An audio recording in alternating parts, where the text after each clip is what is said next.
Amazing shadow के पिछले episode में हम लोगों ने देखा था कि मोर्ड्रेड ने ब्लैक रोज को एक्टिवेट कर दिया है, जिसकी वजह से रैग्नारोक वहां पर आता है और काफी ज्यादा तबाही मचाने लगता है। लोग भी तभी इधर से उधर डर के भाग रहे थे, लेकिन तभी वहां पर शैडो आता है जो कि सिर्फ एक चुटकी बजाता है, जिससे रैग्नारोक का हाथ कट जाता है। शैडो कहता है कि यहाँ पर जो कुछ भी हो रहा है वो रेयर तो है, लेकिन देखने में अच्छा नहीं लग रहा है। और अब अगले सीन में हम लोग नू को देखते हैं, जो कि अल्फा को रिपोर्ट देने आती है कि ओरियाना किंगडम में ब्लैक रोज एक्टिवेट हो गया है। ये सुनकर अल्फा कहती है तो डिस्ट्रक्शन शुरू हो गया है। तभी ता कहती है कि वहाँ पर शिप भेजी क्या, लेकिन लगता है कि शिप जाने से पहले वो सिटी तबाह हो जाएगी।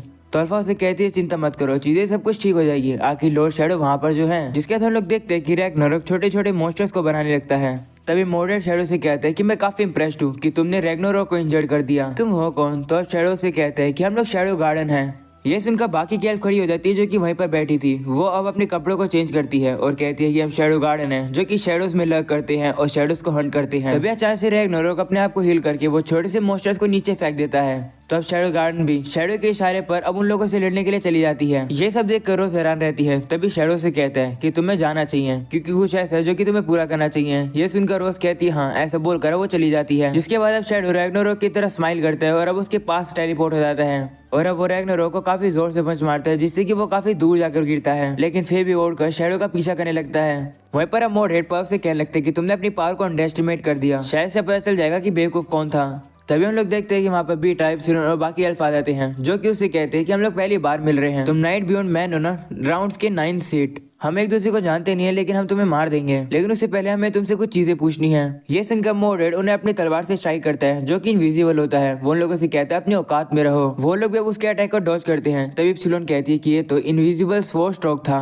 अब समझ आया तुम्हें नाइट बियॉन्ड मैन क्यों कहा जाता है। तो मोर्ड्रेड कहते हैं हाँ, मेरी तलवारबाजी एक ऐसी चीज है जो कि मोर्टल आइज भी नहीं देख सकती है। मैं इम्प्रेस्ड हुआ तुमने मेरे स्ट्राइक को डॉज कर दिया। तभी सिलोन उसे कहती है ये इनविजिबल ब्लेड है, एक एंशिएंट आर्टिफैक्ट जो कि अनसीनेबल स्वॉर्ड को रिलीज करता है। तुम तो चुराई हुई चीज का फ्लेक्स कर रहे हो। लगता है कल्ट ऑफ डियाब्लो ये कर सकता है। तुम्हारा आर्मर, तुम्हारा केप भी आर्टिफैक्ट है। कितने कावड़ हो तुम। उस स्वॉर्ड को बनाने के लिए एक बंदे ने काफी मेहनत करी और तुमने उसे चुरा लिया। हम लोग तुमसे ये वापस लेकर आएंगे। मोर्ड्रेड सुनकर काफी गुस्सा आता है और वो उनके ऊपर हमला करता है। वहीं पर सिलोन भी उसे काउंटर अटैक करती है, जो कि मोर्ड्रेड के अटैक से काफी पावरफुल होता है। मोर्ड्रेड कहने लगता है कि ये तो ब्लेड ऑफ मैजिकल एनर्जी है, ऐसे आर्टिफैक्ट के बारे में तो मुझे पता ही नहीं है। तो बीटा उसे कहती है कि जो विजडम हमें मिली है वो तुम्हारी चुन्नू मुन्नू चोरी से तो कहीं ज्यादा बड़ी है। अब तुम चुपचाप से हमें सारी इन्फॉर्मेशन दे दो, नहीं तो हम तुमसे निकलवा लेंगे। तो मोर्ड्रेड अब गुस्से में उनके ऊपर हमला करता हुआ कहता है हिम्मत है तो मुझसे निकलवा के दिखाओ इन्फॉर्मेशन।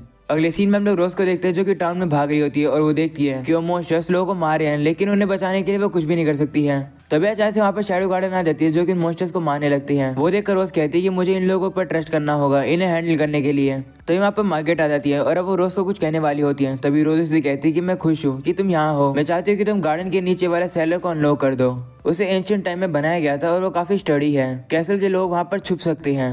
मैं जाकर नाइट्स को इकट्ठा करूंगी और उन्हें टाउन में लेकर जाऊंगी। हमें कैसे भी करके सिटीजन्स को रेस्क्यू करना होगा।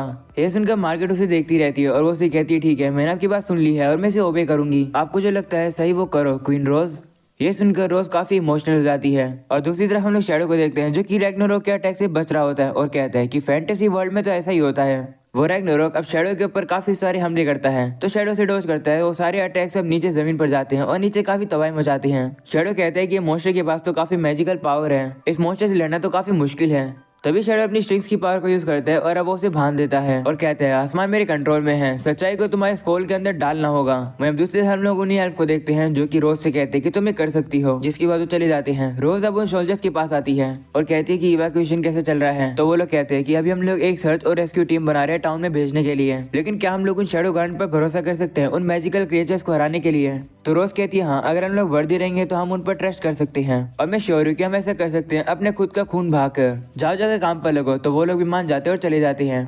तो वहाँ पर मोर्ड्रेड आकर गिरता है, जो कि काफी घायल होता है। उसे देखकर वो शौक होती है और सोचती है कि ये यहाँ कैसे आया। तो पता चलता है कि ये सब इप्सिलॉन और बीटा का काम है। वो भी वहाँ पर आ जाते हैं। वही मोर्ड्रेड भी खड़ा होने लगता है और कहता है मुझे लगा नहीं था कि तुम दोनों इतने स्ट्रॉन्ग हो गए। तो वो लोग कहते हैं कि ये मत कहना कि तुम इसलिए हार गए क्योंकि हम लोग दो हैं, तुम भी तो अपने आर्टिफैक्ट यूज कर रहे हो, इसका मतलब हम डिसएडवांटेज पे हैं। तो मोर्ड्रेड कहता है कि ये भी तो कवर नहीं हुआ है, अभी मेरे पास रैग्नारोक है, मैं तुम्हें एक सिंगल सेकंड में खत्म कर सकता हूँ। तो इप्सिलॉन कहती है ठीक है, हम लोग एक सेकंड का वेट करते हैं, लेकिन इतने में हम लोग चाहते हैं कि तुम हमें कुछ इन्फॉर्मेशन दो ब्लैक रोज के बारे में। मैजिकल बीस्ट के बारे में और कल्ट के बारे में भी। तुम बता तो सकती हो क्योंकि तुम्हें लगता है कि रैग्नारोक हमें मार ही देगा बाद में, या फिर तुम्हें डर लगता है कि तुम्हारे रिसर्च स्पेसिमेन डिफीट हो जाएगा। तो मोडेड कहते हैं ठीक है मैं तुम्हें बताता हूँ, अभी तुम्हारे सामने रैग्नारोक है। तुम्हें तो पता ही होगा कि हमारे वर्ल्ड को छोड़कर और बाहर काफी काउंटलेस दूसरी दुनिया भी है। मैं यहाँ पर दूसरे डायमेंशन की बात कर रहा हूँ। हम उन डायमेंशन में एग्जिस्ट करने वाले वर्ल्ड को रेल्म बुलाते हैं। एग्जाम्पल के तौर पर बर्फ से बनी हुई दुनिया, या ऐसी दुनिया जहाँ पर आग हो, या फिर ऐसी दुनिया जहाँ पर पावरफुल बीच रहते हो। ये अलग अलग वर्ल्ड जिन्हें हम लोग रेल्म बोलते हैं, ये एक सर्टेन सिंगल पॉइंट के अराउंड रिवॉल्व करते हैं। इसमें हमारी दुनिया भी आती है और सेंटर में क्या है किसी को नहीं पता। शायद से कोई गॉड है क्योंकि हम उन्हें अभी तक ऑब्जर्व नहीं कर पाए हैं। हम लोग का सभी प्रोसेस में है करने के। फर्क नहीं पड़ता सेंटर में क्या है, दिक्कत यह है कि काउंटलेस दुनिया उसके अराउंड रिवॉल्व करती है, घूमते रहते हैं महीने भर साल भर। दुनिया ये अपने कोर्सेज को फॉलो करती है, ओकेजनली वो कनेक्ट करते हैं, और जब वो ऐसा होता है अलग अलग दुनिया कनेक्टेड हो जाती है। मैं तुम्हें एग्जांपल देता हूँ कि क्या हो सकता है। हमने अपने प्लेनेट के एंसेस्टर टैराटा को स्टडीड किया और पता चला कि कुछ समय पहले मैजिक हमारे वर्ल्ड में एग्जिस्ट ही नहीं करता था। ऐसे तब हुआ होगा जब हमारी दुनिया दूसरे रैम से कोलाइड हो गई। दूसरे शब्दों में कहे तो रैम की वजह से हमारी दुनिया में मैजिक फ्लो हुआ है, जिसकी वजह से वर्ल्ड का बायोस्फीयर चेंज हो गया, जिससे कि ड्रैगन्स यानी डायनासोर मारे गए एग्जैक्टली 10 मिलियन साल पहले। जो हमारे वर्ल्ड में मैजिक फ्लो हुआ था उसको वो लोग एडॉप्ट नहीं कर पाए, और जो लोग उन न्यू एनवायरनमेंट को एडॉप्ट कर पाए वो ड्रैगन्स की जगह आ गए और नहीं इंसान कहा जाता है। लेकिन इस थ्योरी से रिलेटेड एक क्वेश्चन जरूर रहता है कि क्या हम ह्यूमंस भी मैजिक और क्रिएचर्स की तरह दूसरे वर्ल्ड से आए हैं। ये कुछ अनआंसर्ड क्वेश्चन है इंसानों के बारे में। हम ऐसी स्पीसीज है जो कि इतने इंटेलेक्चुअल हैं, हम लोग अलग हैं, लेकिन क्या सही में हम लोग इस दुनिया की इनहेबिटेंट्स हैं? मैजिकल क्रिएचर्स, मैजिकल पावर्स, अलग अलग इंसानों ने उनके ऊपर कब्जा कर लिया। एंशिएंट समय से चीजें और भी अलग अलग चीजें दूसरी दुनिया से हमारे वर्ल्ड में आती रहती है, और कुछ चीजें हमारी दुनिया में से दूसरी रैम में जाती है। जैसे एक बार एक इसलैंड किंगडम हुआ करता था जो कि बिना किसी ट्रेस के वैनिश हो गया। उस किंगडम को अटलांटिस कहा जाता था। वो कहाँ गया? क्या वो रेल्म में गया? ये एक फैक्ट है कि ये दुनिया और रेल्म एक दूसरे को इक्वली इन्फ्लुएंस कर रही है। ये सुनकर बीटा कहती है तो क्या इसका मतलब डीमन डियाब्लो इन्हीं किसी रेल्म से आया है? तो मोडेड कहता है नहीं, वो डीमंस पक्का इसी वर्ल्ड का है, लेकिन ओरिजिनली नहीं। वो क्रिएचर जो कि डीमन डियाब्लो के बेसिस के लिए बनाया था वो दूसरी दुनिया का था। हम उस दुनिया को फर्स्ट रेल्म बुलाते हैं। हमने उस पर्सन से काफी सारी विजडम पाई, ब्लैक रोज भी उनमें से एक है। अब तुम्हें रियलाइज हो गया होगा कि आर्टिफिशियल गेट है दूसरे रेल्म का। ओरियाना किंगडम ने कोइंसिडेंटली इस गेट को ओपन कर दिया था, जिसमें कि दुश्मन के 1000 से भी ज्यादा सोल्जर्स एक ही रात में मारे गए।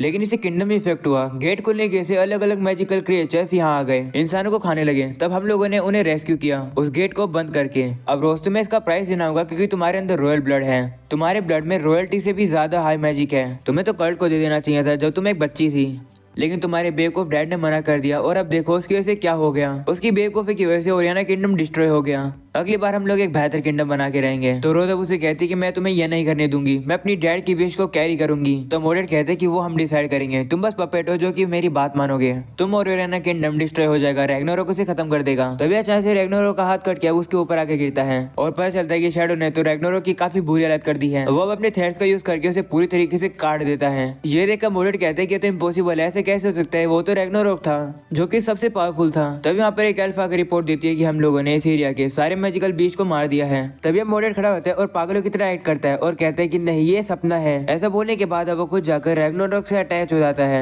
वहीं शैडो रैग्नारोक को हराने के बाद कहता है ये मजेदार था, ऐसा लग रहा है कि मैं वीडियो गेम में किसी बॉस से लड़ रहा था। तभी अचानक से मोडेड वहाँ पर आ जाता है। उसने रैग्नारोक को अपने आप से कनेक्ट कर लिया है। वहीं पर शैडो गहरी सांस लेकर कहता है कि तुम तो एक डिफेक्ट हो। यह सुनकर मोडेड गुस्सा आता है। वो शैडो को पंच मार के से थोड़ा दूर गिरा देता है।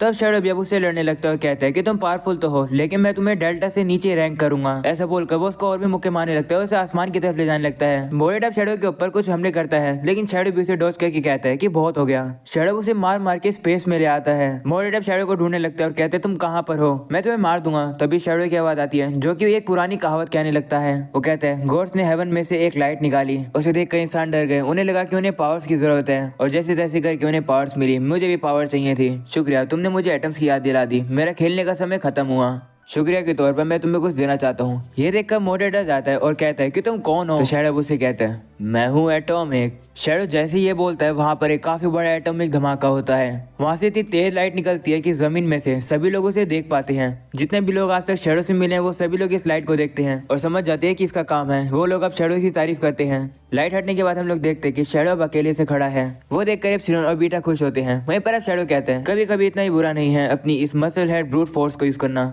तभी अचानक से वहाँ पर एक ब्लैक होल जैसी चीज खुलती है। शैडो उसके अंदर उंगली डालता है और अब वो उसी के अंदर चला जाता है और अब वो ब्लैक होल जैसी चीज बंद हो जाती है। ये देखकर सभी शॉक हो जाते हैं। वहीं पर रोज के हाथ में जो रिंग थी वो भी अब टूट जाती है। और अब अगले सीन में दरअसल हमें जापान का सीन दिखाया जाता है जहाँ पर काफी तबाही मची हुई है। तभी हम लोग निशिनोको को देखते हैं जो कि सोकर उठती है और जिसे नहीं पता कि निशिनोको कौन है वो जाकर सीजन 1 के एपिसोड 1 को देख ले। शॉर्ट में बताऊं तो ये वही लड़की है जिसको कागुनो ने रिइनकार्नेट होने से पहले इस वर्ल्ड में बचाया था। वो अब खड़ी होती है, कहती है ये मून मुझे उसकी याद दिलाता है। वो यहाँ पर कागुनो की बात कर रही है, उसके हाथ में गन भी होती है। वो अब कहती है कि मैं 20 साल की हो गई हूँ लेकिन फिर भी मैंने अपनी स्कूल यूनिफॉर्म क्यों पहन रखी है। वो बाहर आती है तो एक बंदा उसे कहता है क्या तुम सही में जा रही हो, जिस पर कहती है हाँ मैं अपने दोस्तों को अबैंडन नहीं कर सकती हूँ। तो वो बंदा कहता है लेकिन रात के समय पर तो वो आते हैं। तो निशिनोको कहती है कोई बात नहीं, मैं उन्हें हैंडल कर लूंगी और वैसे मैं कुछ इन्फॉर्मेशन तो लाना चाहती हूँ। ये दुनिया की काफी बुरी हालत हो चुकी है। इस दुनिया में कागुनो रिइनकार्नेट होने से पहले रहा करता था। वह पर निशिनोको भी अभी कागुनो की बात कर रही होती है कि एक लड़का था जिसे मैं पसंद नहीं करती थी, उसके ग्रेड्स भी एवरेज थे, वो काफी ऑर्डिनरी था लेकिन फिर भी ये चांद मुझे उसी की याद दिलाता है, उस दिन की याद दिलाता है। वो अब आगे जाती है और कहती है कि मुझे पता है कि जब वो लोग अटैक करते हैं तो किसी के भी बचने के चांस नहीं होते हैं, एक ही दिन में वो खत्म हो जाते हैं। मैं लेट हो रही हूँ, अब मुझे वापस चलना चाहिए। निशिनोका वापस जा रही थी और सोचती कि कितना समय हो गया है, मैं अकेली हूँ। तभी अचानक से उसे किसी की पैरों की आवाज आती है। वो अब चौकन्नी हो जाती है और पीछे मुड़कर अपनी तलवार बाहर निकाल लेती है। वो अब देखती है कि वहाँ पर कोई नहीं होता है। वो अब रिलीफ फील करती है और वापस जाने लगती है। तभी वो एक बंदे से टकरा जाती है और जिस चीज को ये बंदा याद है कमेंट सेक्शन में जरूर बताना। वो अब निशिनोको से कहते हैं कि तुम निशिनोको हो ना। तभी अचानक से कोई बंदा निशिनोको के पीछे आता है और उसे ट्री से मार के करंट का शॉक मार देता है जिससे कि वो बेहोश हो जाती है। और अब उसे वापस से वही रिपोर्टर्स वाला सपना आता है जिसे देख कर वो डर जाती है और उड़ जाती है और देखती है कि उसके हाथ में तो हैंडकफ बंधे हुए हैं। तभी वो बंदा उसे बताता है कि ये न्यू इन्वेंशन है जो कि नोबल नाइट्स की पावर को सप्रेस करता है। तुम्हें ये नहीं करना चाहिए था, भले तुम्हें ग्रेट सेवियर हो, तुम्हें इस तरीके से रात में नहीं घूमना चाहिए था। वहीं अब दूसरा बंदा कहने लगता है अब हमारे पास ये है तो अब हम लोग ड्रेस ले सकते हैं। तो दूसरा बंदा कहते हैं कि तो बस एक कवर स्टोरी है, हमारा नाइट निशिनोको तुम्हें मारना चाहता है, लगता है तुमने काफी दुश्मन बना लिए हैं। हमारा क्लाइंट तुम्हें पर्सनली मारना चाहता है तो हमारा काम है तुम्हें जिंदा वापस लेके जाना। वहीं पर दूसरा बंदा तो निशिनोको को सीधा मारने जा रहा होता है, उसे तो बस ड्रग्स चाहिए। वो अपने साथी की बात नहीं सुनता है। उसे अब कागुनो की याद आती है कि किस तरीके से उसने उसकी काफी बुरी तरीके से पिटाई करी थी एक स्टाइलिश गुंडा बन के। वो अब काफी गुस्सा हो जाता है और निशिनोको का गला पकड़ लेता है। दूसरा बंदा निशिनोको से माफी मांगता है और कहता है हमारे दिमाग के अंदर काफी काम किया गया है, मेरे साथी को नहीं पता कि वो क्या कर रहा होता है। वो निशिनोको को मार ही रहा था तभी अचानक से छत टूट जाती है। निशिनोको ऊपर देखते हैं तो उसे ऊपर से शैडो आता हुआ दिखता है। शैडो भी अब नीचे आता है, उसे देखकर वो बंदा कहने लगता है तुम तो वही हो। ऐसा बोलने के बाद वो शैडो के ऊपर जाकर हमला करता है लेकिन शैडो भी काफी तेज से उसके हैंड टू हैंड कॉम्बैट करके उसे काफी दूर उड़ा देता है। वहीं पर उसका साथी शैडो को देखकर कहता है कि आखिर तुम कौन हो। तो शैडो कहता है मेरा नाम शैडो है जो कि शैडोज में घूमता है और शैडोज को हंट करता है। ऐसा बोलकर वो अपनी तलवार बाहर निकाल लेता है। वहीं पर निशिनोको उसे देखकर कहती है शैडो। और अब इसी के साथ हो जाता है ये एपिसोड और ये सीजन 2 यहीं पर खत्म। सीजन 2 कब आएगा मुझे नहीं पता, जब भी आएगा आप लोगों को इस चैनल पर मिल जाएगा। तो सब्सक्राइब और इस वीडियो को लाइक कर देना। तो मिलते हैं फिर किसी एक अगली एनीमे में, तब तक के लिए पीस आउट।